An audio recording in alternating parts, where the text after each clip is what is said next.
Hello friends, आज हमारा topic है इंटरेस्ट कवरेज रेशियो।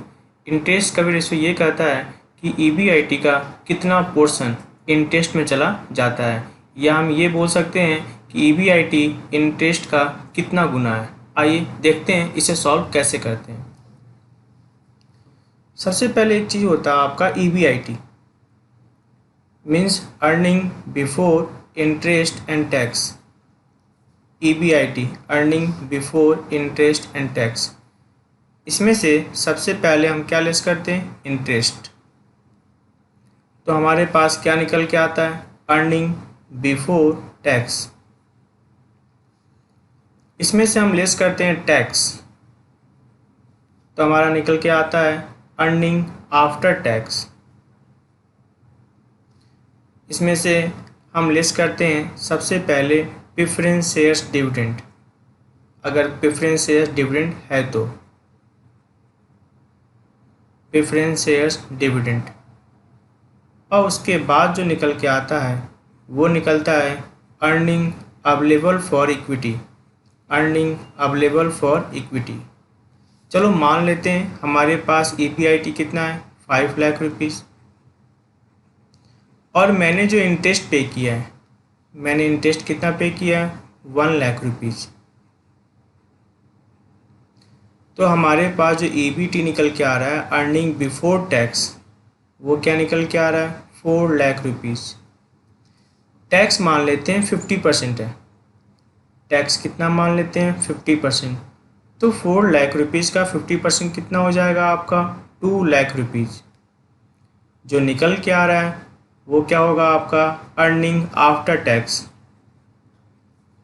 अब इसमें से लेस करेंगे प्रेफरेंस शेयर डिविडेंड। मान लेते हैं प्रेफरेंस शेयर डिविडेंड कितना है, 50,000। तो जो निकल के आया वो निकला आपका अर्निंग अवेलेबल फॉर इक्विटी, वो कितना आपका 1,50,000। क्लियर है ना। फिर से देखना, सबसे पहले क्या होता है, earning before interest and tax. इसमें से आप क्या लेस करते हो, इंटरेस्ट, तो आपका क्या निकल के आता है, अर्निंग बिफोर टैक्स। इसमें से क्या लेस करोगे आप, टैक्स, तो क्या निकलेगा आपका, अर्निंग आफ्टर टैक्स। इसमें से क्या लेस करोगे आप, प्रेफरेंस शेयर्स डिविडेंड, तो आपके पास क्या निकलेगा आपका, earning available for equity. Clear है ना। यानी टैक्स के पहले हम क्या लेस करते हैं, इंटरेस्ट लेस करते हैं, और जो टैक्स पे करने के बाद जो अवेलेबल होता है वो होता है आपका अर्निंग आफ्टर टैक्स। इसमें से सबसे पहले हम किसको पेमेंट करते हैं, प्रेफरेंस शेयर डिविडेंड को। अगर फिर भी बच जाए तो किसके लिए होता है, अर्निंग अवेलेबल फॉर इक्विटी होता है।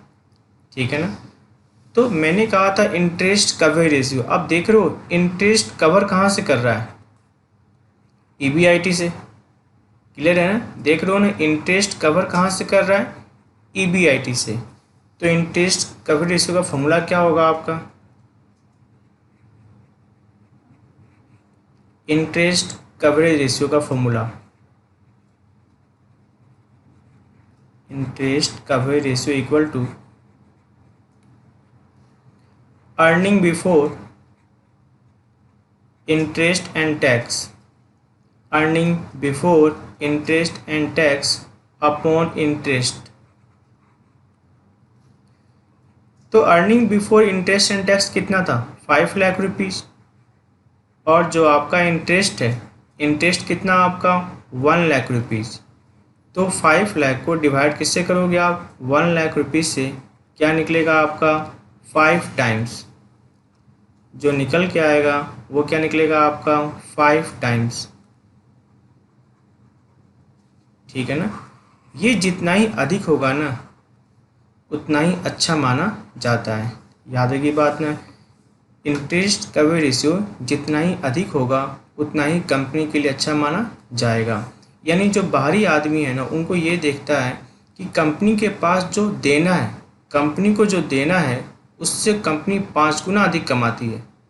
तो बाहरी लोग क्या कर सकते हैं, इजली कंपनी को लोन दे सकते हैं, कंपनी को ऑन क्रेडिट गुड्स दे सकते हैं, क्योंकि उनको पता है रिकवरी हो जाएगी। क्योंकि कंपनी की जो प्रॉफिट होती है ना, उसे जो इंटरेस्ट देना है उसकी 5 गुना होता है। तो ये चीज़ जितना ही क्या होगा, अधिक होगा, कंपनी की फाइनेंशियल पोजीशन उतनी अच्छी मानी जाती है। ठीक है ना। आइए सॉल्व करते हैं। तो समझ गए फॉर्मूला क्या था आपका, इंटरेस्ट कवरेज रेशियो का, EBIT अपॉन इंटरेस्ट। आइए देखते हैं क्वेश्चन। देखना आपका क्वेश्चन नंबर 21 क्या कहता है। कहता है net profit after interest and tax. मेरे पास जो दिया हुआ है नेट प्रॉफिट वो क्या है, आफ्टर इंटरेस्ट एंड टैक्स है। टैक्स रेट कितना आपका 40% और 10% मॉर्गेज लोन ले रखा है। तो 1,00,000 रुपीज़ का 10% कितना होगा आपका 10,000 और 10% डिवेंचर होगा। तो 1,00,000 रुपीज़ का 10% कितना होगा आपका 10,000। ये तो आपका इंटरेस्ट हो गया, ये दोनों को दोनों क्या हो गया आपके इंटरेस्ट हो गए। अब मेरी बात सुनो, हमें तो क्या निकालना पड़ेगा इंटरेस्ट। इंटरेस्ट तो हमने निकाल लिया, कितना हो गया आपका 10,000 और 10,000 कितना 20,000 रुपीज़। अब हमें क्या निकालना है EBIT यानी earning before interest and tax. EBIT earning before interest and tax. आइए सॉल्व करते हैं इसको।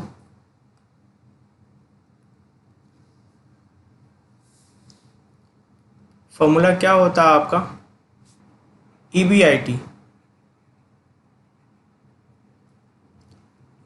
EBIT आपको नहीं दिया हुआ है।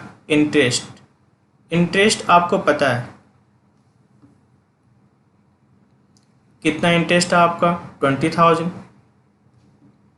याद है ना कैसे निकल के आया था आपका 1,00,000 रुपीज़ का 10%, 1,00,000 रुपीज़ का कितना 10% मॉर्गेज लोन और प्लस 1,00,000 रुपीज़ का 10% प्लस 1,00,000 रुपीज़ का कितना 10% डिवेंचर। ये तो हमें पता था। अब जो निकल के आता है वो क्या निकलते आता है earn before tax, earning before tax. इसमें से क्या लेस होता है टैक्स, और क्या निकल के आता है आपका earning after tax, earning after tax. तो अर्निंग आफ्टर टैक्स आपके पास दिया हुआ है, कितना दिया हुआ है 60,000। आपको पता है ना टैक्स कितना है 40%। 40% किसका अर्निंग बिफोर टैक्स का। अर्निंग बिफोर टैक्स कितना है 100%। इसमें से क्या लेस हुआ 40% और आपके पास कितना आ गया 60%। याद है वो वाली बातें, जो चीज़ दिया होता है उसको उससे डिवाइड करते हैं। तो 60,000 को डिवाइड किससे करोगे 60 से। और हमें क्या निकालना है earning before tax, it means 100%। जो निकालना उसे क्या करते हैं मल्टीप्लाई। तो ये हमारा क्या निकल के आ गया आपका 1,00,000 रुपीज़। क्लियर है ना। 60,000 को डिवाइड किससे करोगे 60 से। हमें निकालना क्या है अर्निंग बिफोर टैक्स, तो मल्टीप्लाई किससे करोगे 100 से। क्लियर है। फिर से मेरी बात सुनो, कोई चीज़ क्या होगा 100%, उसमें से टैक्स कितना लेस हुआ 40%, तो जो बचा वो कितना आपका 60%। मेरे पास ही दिया हुआ है 60,000 रुपीज़, ये किसके बराबर है 60% के बराबर है। अगर निकालना है 100% तो 100% से क्या करोगे आप मल्टीप्लाई करोगे। जो चीज़ दिया है उससे डिवाइड करते हैं और जो चीज़ निकालना है उसे क्या करते हैं मल्टीप्लाई करते हैं। तो 60,000 को डिवाइड किससे किया आपने 60 से और मल्टीप्लाई किससे किया आपने 100 से। कितना आ गया आपका 1,00,000 रुपीज़। अब देखो earning before interest and tax में से आपने क्या लेस किया होगा 20,000, तो क्या आपका आ रहा है 1,00,000 रुपीज़। अगर लेस नहीं करते तो ये वाला अमाउंट आपका कितना होता 120। क्लियर है ना। EBIT में से आपने क्या लेस किया इंटरेस्ट, तो क्या आ गया अर्निंग बिफोर टैक्स। तो अगर रिवर्स जाना तो मुझे क्या करना पड़ेगा वापस ऐड करना पड़ेगा। तो आपने 1,00,000 में क्या किया 20,000 ऐड कर दिया, क्या निकल के आया आपका earning before interest and tax. ठीक है ना। तो ये निकला आपका EBIT और ये क्या निकला आपका इंटरेस्ट। और हमें यही तो दोनों चीज़ चाहिए। आइए सॉल्व करते हैं। फॉर्मूला क्या होता है आपका इंटरेस्ट कवरेज रेशियो का, interest coverage ratio, interest coverage ratio. Formula क्या होगा आपका earning before interest and tax, earning before interest and tax upon interest. तो EBIT आपका कितना था? 1,20,000।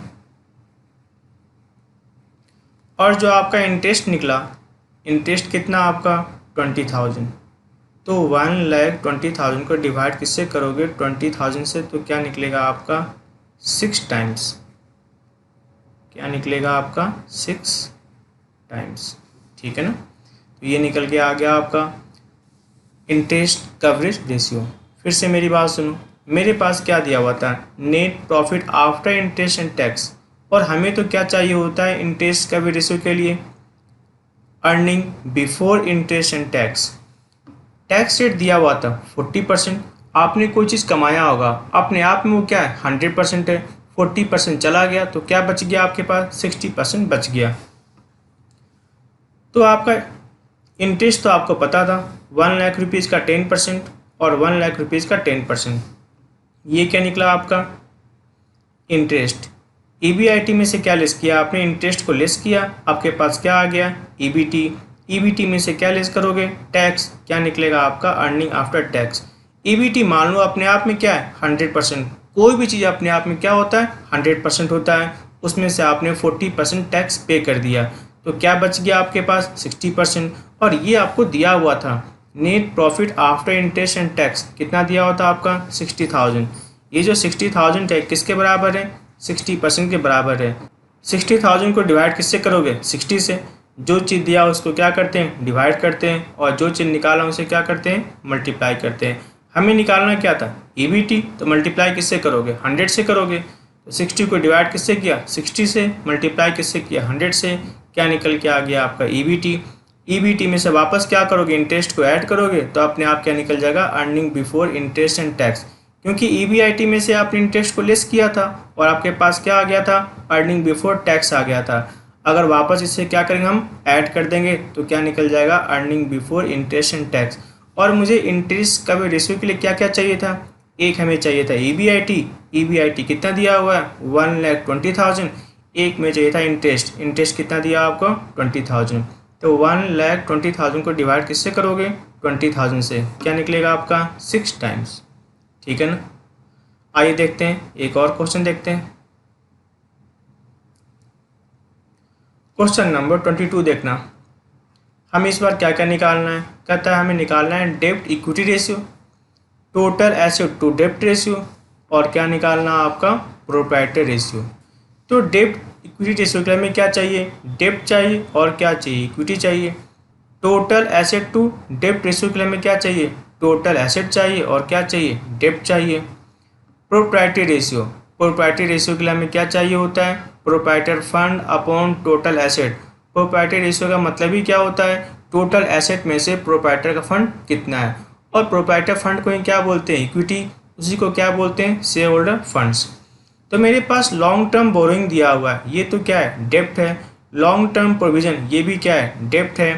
करेंट लायबिलिटी है। नॉन करेंट एसेट, और क्या दिया हुआ है? Current asset.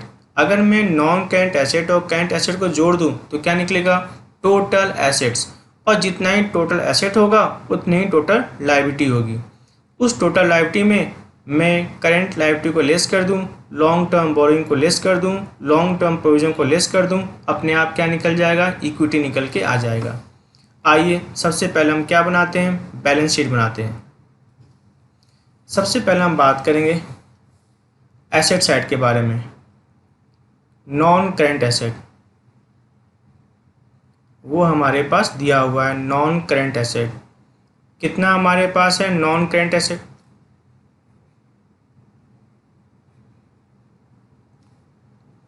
1,80,000।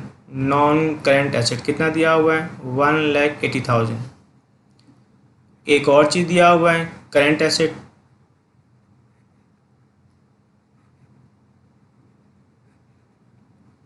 करेंट एसेट कितना दिया हुआ है? 45,000। तो 1,80,000 और 45,000 को ऐड कर दो तो क्या निकलेगा हमारा? 2,25,000। 25,000। और जितना ही टोटल एसेट होता है उतना ही क्या होती है, टोटल लायबिलिटी होता है। यानी ये भी कितना हो जाएगा आपका 2,25,000। क्लियर है ना। जितना ही क्या होता है आपका एसेट होता है उतना ही क्या होता है, लायबिलिटी होता है। अब देखो लायबिलिटी साइड में हमें इक्विटी नहीं पता, हमें इक्विटी नहीं पता। लॉन्ग टर्म बोरोइंग पता है हमें, लॉन्ग टर्म बोरोइंग कितना आपका long term borrowing, long term borrowing कितना दिया हुआ आपका long term borrowing 1,00,000 rupees. Long term borrowing कितना दिया हुआ आपका 1,00,000 rupees. Long term provision, long term provision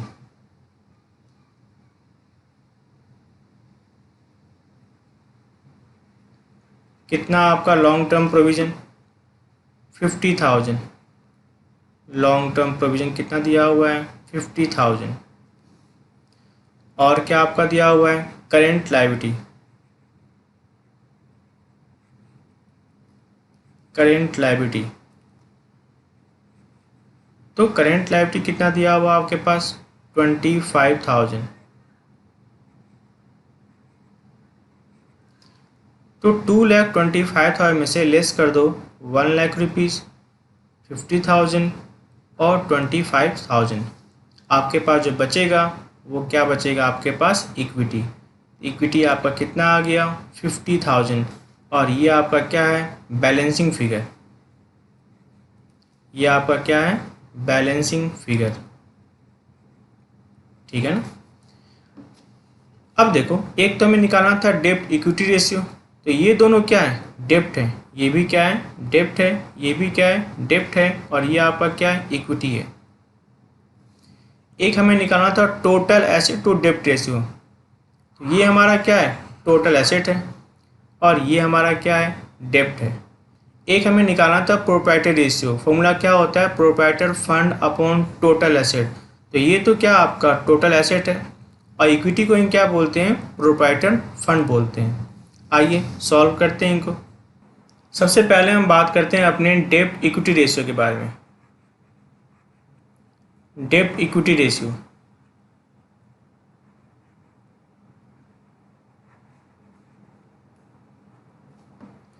formula क्या होता है आपका डेब्ट इक्विटी रेशियो का, डेब्ट अपॉन इक्विटी, डेब्ट अपॉन इक्विटी। तो डेब्ट तो मुझे पता है और इक्विटी भी हमें पता है। डेब्ट हमारा कितना था आपका 1,50,000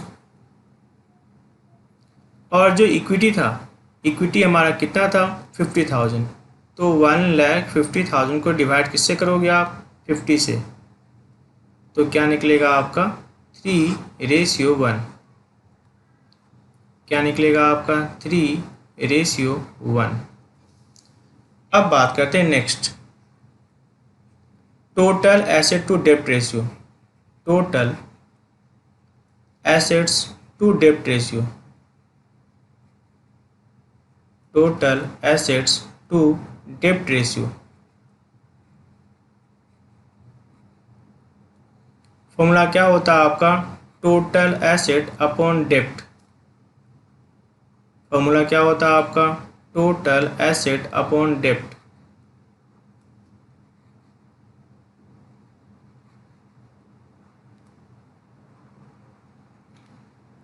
टोटल एसेट्स अपॉन डेब्ट। तो टोटल एसेट तो हमें पता था कितना था हमारा टोटल एसेट 2,25,000 और जो आपका डेब्ट है वो भी हमें पता था कितना था आपका 1,50,000। कितना था आपका 1,50,000। तो 2,25,000 को डिवाइड करोगे किससे 150 से, तो क्या निकलेगा आपका 1.5:1, 1.5:1। थर्ड हमें क्या निकालना था आपको प्रोप्राइटर रेशियो, थर्ड हमें क्या निकालना था, प्रोप्राइटरी रेशियो। तो फॉर्मूला क्या होता है प्रोप्राइटरी रेशियो का, proprietor fund upon total asset, proprietary fund, proprietary fund upon total asset, proprietary fund upon total assets.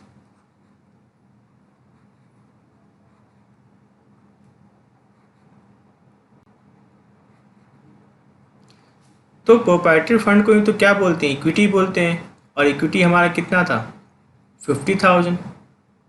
और जो टोटल एसेट है, टोटल एसेट कितना हमारा 2,25,000, 2,25,000। तो ये दोनों को दोनों कट सकते हैं, 25 से कट सकते हैं, ये कितना हो जाएगा 2, और ये कितना हो जाएगा 9। 2 को डिवाइड करोगे 9 से तो क्या निकल सकता है आपको, ये 2 से कट जाएगा 1, और 9 भी 2 से कटेगा तो क्या आएगा आपका 4.5, 4.5। ठीक है ना। यही चीज़ आपसे पूछा गया था। एक तो आपसे पूछा गया था क्या चीज़, डेब्ट इक्विटी रेशियो, फॉर्मूला क्या होता है आपका डेब्ट अपॉन इक्विटी। सेकंड क्या पूछा गया था, टोटल एसेट टू डेब्ट रेशियो, फॉर्मूला क्या होता है टोटल एसेट अपॉन डेब्ट। डेब्ट मीन्स याद रखना लॉन्ग टर्म डेब्ट की बातें होती हैं। प्रोप्राइटरी रेशियो का फॉर्मूला क्या होता है proprietor fund upon total assets. और ये सारी बातें तो हमें पहले ही पता थी। हमारे पास जो टोटल एसेट था वो कितना था 2,25,000। जो डेब्ट था, डेब्ट कितना था आपका 1 लाख रुपये लॉन्ग टर्म बोरोइंग, और लॉन्ग टर्म प्रोविजन कितना 50,000। और जहाँ तक इक्विटी की बात थी वो हमारा क्या निकल के आया था 50,000। ठीक है ना। तो ये तो हमारा क्या था इंटरेस्ट कवरेज रेशियो। और नेक्स्ट लेक्चर में हम पढ़ेंगे inventory turnover ratio. Okay, thank you.